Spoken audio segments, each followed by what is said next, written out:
الحمد لله رب العالمين والعاقبة للمتقين والصلاة والسلام على سيد الأنبياء والمرسلين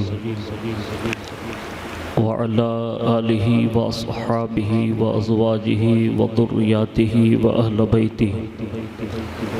وابنه الغوث الأعظم الجيلاني ومعين الملة والدين وشيخ الإسلام والمسلمين أعلى الحضرة الإمام أحمد رضا وعلى عباد الله الصالحين أجمعين أما بعد فأعوذ بالله من الشيطان الرجيم بسم الله الرحمن الرحيم يا أيها الذين آمنوا اتقوا الله حق تقاته ولا تموتن إلا وأنتم مسلمون صدق الله مولانا العظيم وبلغنا رسوله النبي الأمين المختار الكريم ونحن على ذلك لمن الشاهدين والشاكرين والحمد لله رب العالمين۔ آئیے سب سے پہلے مذہب اہل سنت والجماعت یعنی کہ مسلک اعلیٰ حضرت کے قدیم دستور کے مطابق ہم سب کے آقا و مولا حضور سراپا نور سیدنا محمد الرسول اللہ صلی اللہ تعالیٰ علیہ وآلہ وسلم کی بارگاہ پر نور میں جی لگا کر درود پاک کی نظریں پیش فرما لیں۔ اللہم صلی وسلم وبارک علی سیدنا مولانا محمد النبی الامی الحبیب العالی القدر العظیم الجاہ وعلی آلہ وصحابہ وبارک وسلم۔ نبی اور آل نبی پر ایک بار اور محبت سے جی لگا کر پڑھیں۔ اللہم صلی علی سیدنا مولانا محمد معدن الجود والکرم وعلی آلہ وصحابہ وبارک وسلم۔ صلاۃ و سلام علیک یا رسول اللہ صلی اللہ تعالیٰ علیہ وسلم۔ حصول برکت اور نجات کے لیے ایک بار اور درود شریف کی نظر پیش کر لیں۔ اللہم صلی وسلم وبارک علی سیدنا مولانا محمد النبی الامی الحبیب العالی القدر العظیم الجاہ وعلی آلہ وصحابہ وبارک وسلم۔ صلاۃ و سلام علیک یا رسول اللہ صلی اللہ تعالیٰ علیہ وآلہ وسلم۔ اللہ رب العزت کی توفیق سے اور اس کے پیارے محبوب صلی اللہ تعالیٰ علیہ وآلہ وسلم کے صدق و طفیل ہم اور آپ ماہ شوال شریف کی پہلی جمعۃ المبارکہ میں حاضر ہیں۔ اللہ رب العزت اس ماہ مبارک کی برکتوں سے ہم سب کو سرفراز فرمائیں۔ عموماً احادیث اور ہمارے اسلاف کے طرز عمل پر عمل کرتے ہوئے ماہ رمضان شریف کی رخصتی کے بعد اس ماہ مبارک میں 6 روزے اکثر و بیشتر لوگ اس کو رکھتے ہیں اور اس کی بڑی برکتیں ہیں، اور ساتھ ہی ساتھ اس ماہ مبارک میں چند نفوس قدسیہ کو جو نسبت حاصل ہیں، میری مراد حضرت سیدنا خواجہ عثمان ہارونی رحمۃ اللہ تعالیٰ علیہ، جن کا عرس مقدس اسی ماہ مبارک کی 5 یا 6 تاریخ کو ہوتا ہے، اور ساتھ ہی ساتھ مجدد اعظم ہند اعلیٰ حضرت عظیم البرکت مجدد دین و ملت الشاہ امام احمد رضا خان فاضل بریلوی علیہ رحمت و رضوان کی ولادت باسعادت اسی ماہ مبارک کی 10 تاریخ کو ہوئی، اور مختلف آراس ہمارے بزرگوں کے اسی مہینے سے وابستہ ہیں، اور میں یہ اگر نہ کہوں تو ان کی حق تلفی ہوگی کہ اونا کی ایک عبقری شخصیت جنہوں نے اکثر و بیشتر اپنی زندگی کی اکثر نمازیں اسی گوری مسجد میں ادا فرمائی، جس سے میری مراد اولاد غوث اعظم حضور پیر طریقت سیدی سرکار سید محمد باوا قادری رحمۃ اللہ تعالی علیہ، جن کا عرس مبارک بھی کل ہی 4 شوال کو جو ہے اختتام پذیر ہوا۔ اللہ تعالیٰ ان بزرگوں کے فیوز و برکات سے ہم سب کو سرفراز فرمائیں۔ حالات کے پیش نظر اس وقت پوری دنیا جن حالات سے دوچار ہو رہی ہے، دعا کریں کہ اللہ رب العزت ہم سب کو ان تمام بلاؤں سے نجات عطا فرمائیں۔ میں اپنی گفتگو کا آغاز حضرت خواجہ عثمان ہارونی رحمۃ اللہ تعالی علیہ کی بارگاہ میں خراج پیش کرتے ہوئے کروں۔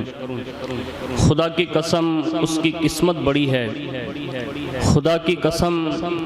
اس کی قسمت بڑی ہے، جس سے حب عثمان کی دولت ملی ہے،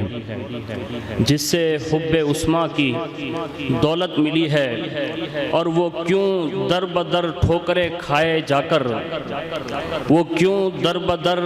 ٹھوکریں کھائیں جا کر، جسے تیرا در تیری چوکھٹ ملی ہے، جسے تیرا در تیری چوکھٹ ملی ہے۔ اور مبارک طواف حرم حاجیوں کو، مبارک طواف حرم حاجیوں کو، میرا کعبہ خواجہ تمہاری گلی میں، میرا کعبہ خواجہ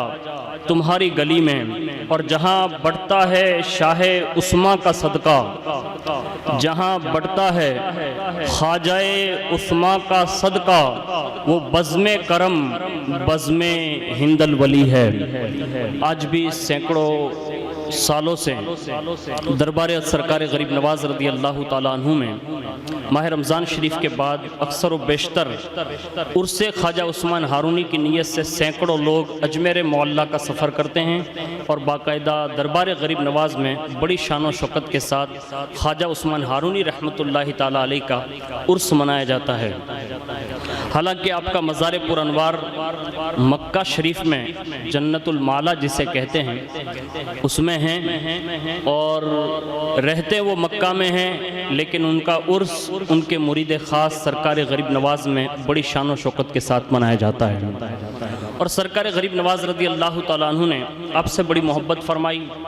اور خواجہ عثمان ہارونی رحمۃ اللہ تعالیٰ علیہ سے جو آپ کی عقیدت وابستہ رہی، ملفوظات میں اس بات کی نشاندہی ملتی ہے کہ سرکار غریب نواز رضی اللہ تعالیٰ عنہ فرماتے ہیں کہ میں نے کم و بیش 20 سال تک اپنے پیر و مرشد کی خدمت انجام دی ہے، اور اس 20 سالوں میں سرکار غریب نواز رضی اللہ تعالیٰ عنہ کو ان عروج تک پہنچایا جس کا ذکر خود بارہا سرکار غریب نواز رضی اللہ تعالیٰ عنہ نے اپنی زبان ترجمان سے ارشاد فرمایا۔ جیسا کہ آپ فرماتے ہیں کہ جب آپ پہلی بار حضرت خواجہ عثمان ہارونی رحمۃ اللہ تعالیٰ علیہ کی بارگاہ میں حاضر ہوئے تو آپ فرماتے ہیں کہ لوگوں کی بھیڑ اتنی زیادہ تھی کہ میں پچھلی صف میں بیٹھا تھا، تو جیسے ہی آ کر بیٹھا نا تو فرمایا معین الدین تیری جگہ پیچھے نہیں ہے بلکہ آگے ہیں، یعنی آتے ہی آپ کو آگے کیا۔ اور اس کے بعد جب سب رخصت ہوئے تو آپ رضی اللہ تعالیٰ عنہ کو جو سلسلہ چشت کے جو طریقہ کار تھے وہ آپ کو تعلیم فرمائے، اور اس کے بعد آپ کو جو بیعت کیا، اور بیعت کرنے کے بعد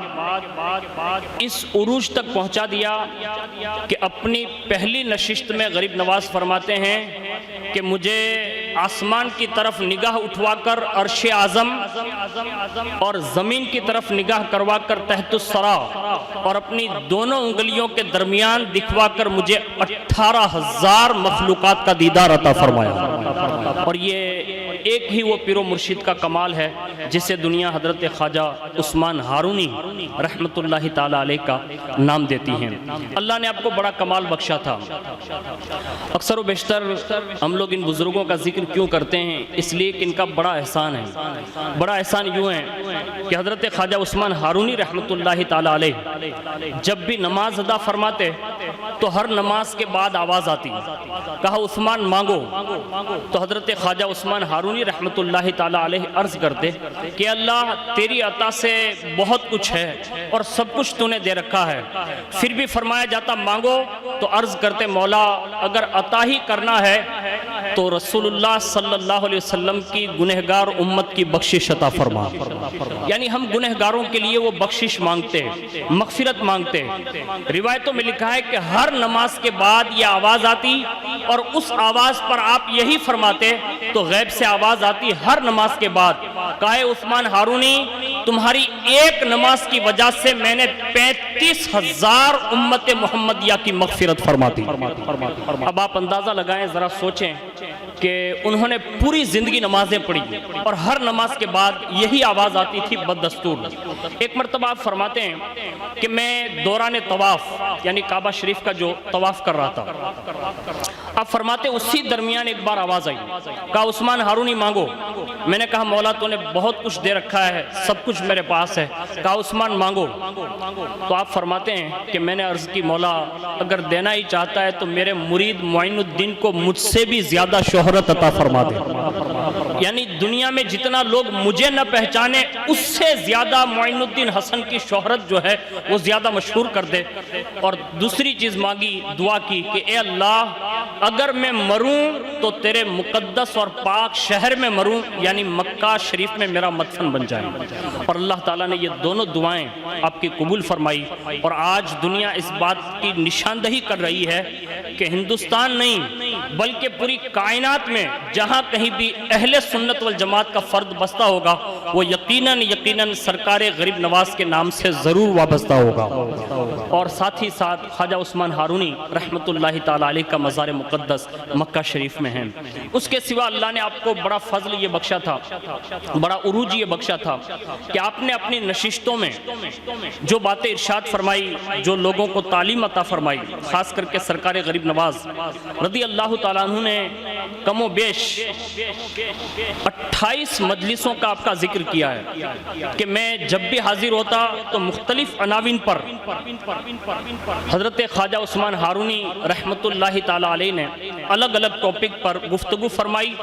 اس میں سے میں ایک بات عرض کروں گا، اور وہ 8ویں مجلس ہے جس میں سرکار غریب نواز خود حاضر ہیں اور خواجہ عثمان ہارونی رحمۃ اللہ تعالیٰ علیہ مختلف عناوین پر گفتگو فرماتے ہیں۔ آپ سے بھی عرض ہے آپ بھی بغور سماعت کریں، اس لیے کیونکہ بزرگوں کی تعلیمات جو ہیں وہ آج بھی اثر رکھتی ہے کہ جو صدیوں سے جو چیز ہماری اور آپ کی زبان سے یا ہماری نگاہوں سے یا ہماری عادتوں سے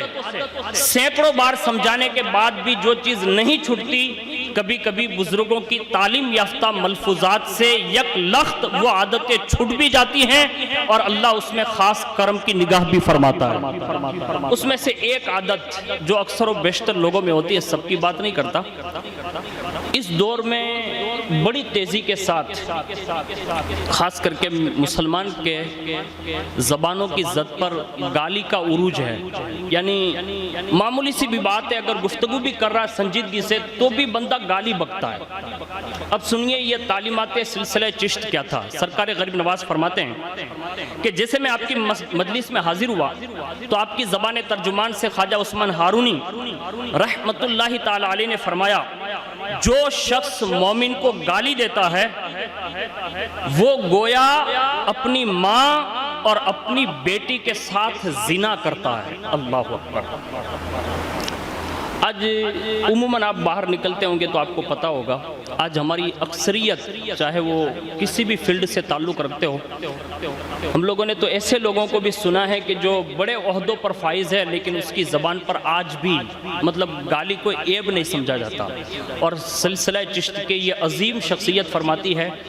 کہ کسی مومن کو گالی دینا وہ ایسے ہی ہے جیسے اپنی ماں اور اپنی بیٹی کے ساتھ زنا کرنے کے مترادف ہے۔ کوشش کریں اپنے آپ کو گالی دینے سے بچائیں، یہاں تک کہ فرمایا پسو، کھٹمل، مرغ ایسے جانوروں کو بھی گالی دینے سے منع فرمایا ہے، اس لیے اپنے آپ کو اس سے بچائیں۔ سرکار غریب نواز رضی اللہ تعالیٰ عنہ فرماتے ہیں کہ آپ نے پھر ارشاد فرمایا کہ جو بندہ کسی مومن کو گالی دیتا ہے تو فرمایا وہ ایسے ہی ہے جیسے موسیٰ علیہ السلام کی لڑائی میں اس نے فرعون کی مدد کی، علیہ باللہ تعالیٰ۔ یعنی ہم فرعون کے زمانے میں تھے نہیں، لیکن اگر کسی نے کسی مومن کو گالی دی تو یہ ایسے ہی ہے جیسے فرعون کے لشکر میں جا کر اس نے مدد کی فرعون کی۔ ہمیں اور آپ کو چاہیے اپنے آپ کو بچائیں، اس لیے کہ جس زمانے میں ہم نہیں تھے،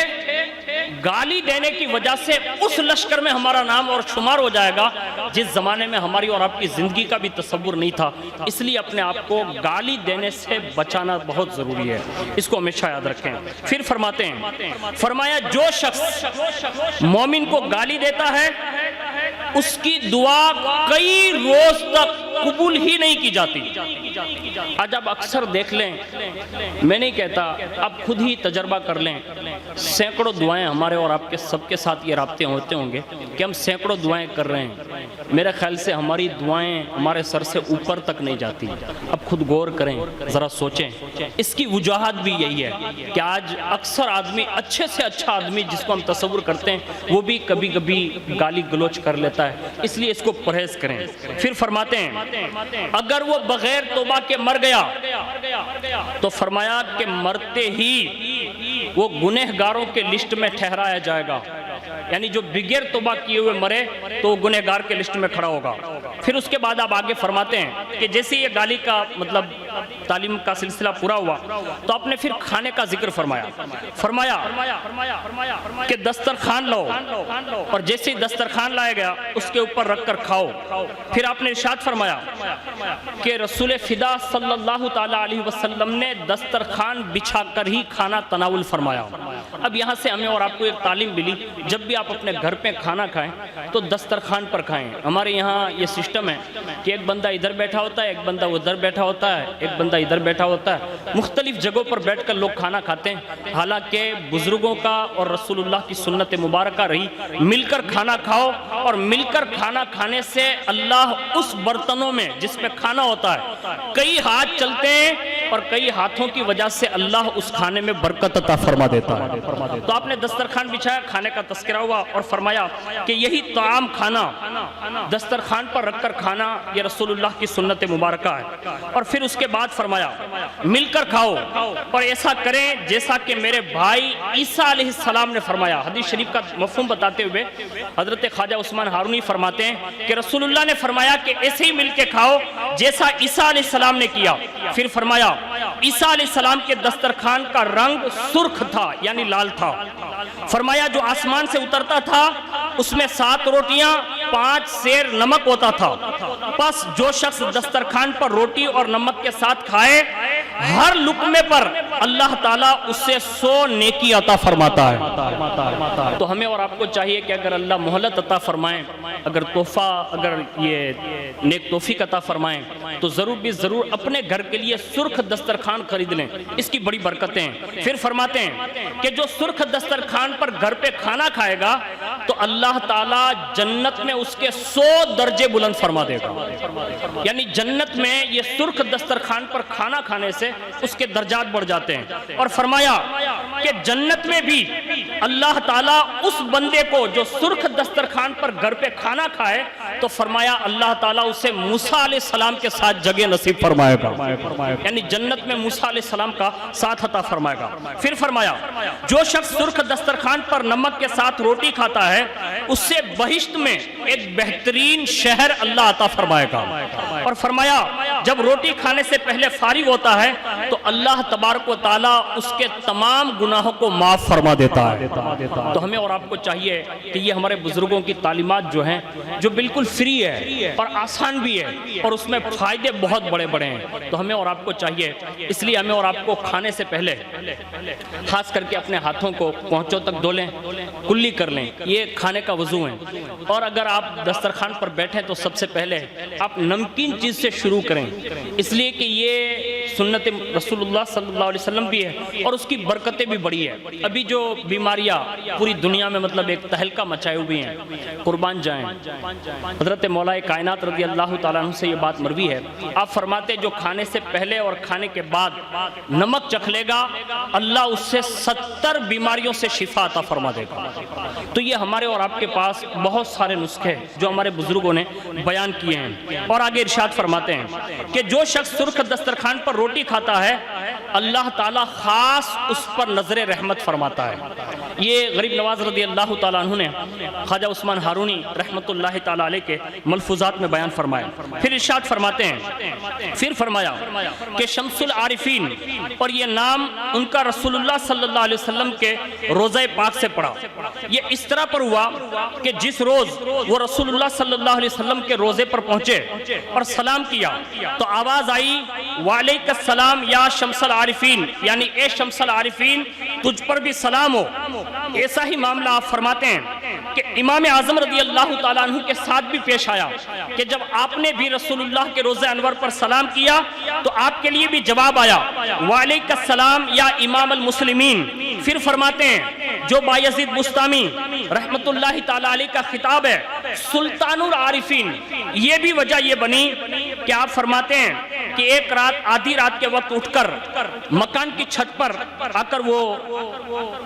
دیکھنے لگے، نظارہ دیکھنے لگے تو فرماتے ہیں کہ خلقت کو سویا ہوا پایا اور کسی شخص کو جاگتے ہوئے نہ پایا۔ تو خواجہ صاحب کے دل میں خیال گزرا کہ افسوس ایسی با عظمت درگاہ میں بیدار اور مشغول کیوں نہیں ہیں۔ بس آپ فرماتے ہیں کہ خواجہ سلطان العارفین بایزید بستامی فرماتے ہیں کہ پھر دل میں آپ کے خیال آیا کہ یہ شفاعت کا مقام تو سرور کائنات صلی اللہ علیہ وسلم کا ہے، مجھے کیا مجال ہے کہ میں کوئی ایسی درخواست پیش کروں اللہ کی بارگاہ میں۔ جو ہی دل میں یہ خیال گزرا تو غیب سے آواز آئی اے بایزید بستامی،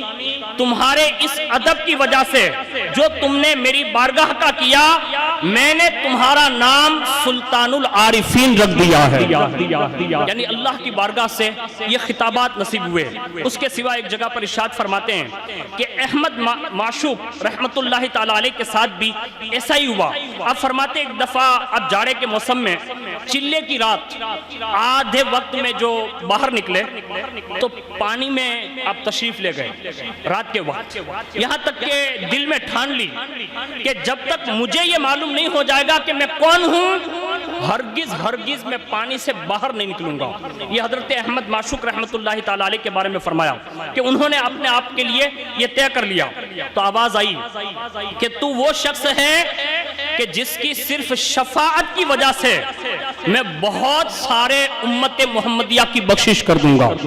یعنی ان کی پہچان اسے اس عزم پر کرا دی گئی۔ پھر فرماتے ہیں شیخ احمد نے کہا میں یہ بات پسند کرتا، مجھے یہ معلوم ہونا چاہیے کہ میں کون ہوں۔ تو پھر آواز آئی، میں نے حکم کیا کہ تمام درویش اور عارف میرے عاشق ہیں اور اے احمد تو میرا معشوق ہے۔ یہ غیب سے ندا سنا کر ان بزرگوں کے حوالے سے خواجہ عثمان ہارونی رحمت اللہ تعالیٰ علیہ نے اپنے ملفوظات میں یہ بیان فرمائے۔ پھر آپ فرماتے ہیں کہ حضرت شمس العارفین رحمت اللہ تعالیٰ علیہ اس جذب کی کیفیت میں رہتے تھے کہ آپ کو بظاہر لوگوں نے نماز پڑھتے نہ دیکھا۔ جب لوگوں نے آپ سے اس کی وجہ پوچھی حضرت احمد معشوق رحمت اللہ تعالیٰ علیہ سے کہ آپ جذب کے عالم میں رہتے لیکن نماز کیوں نہیں ادا کرتے،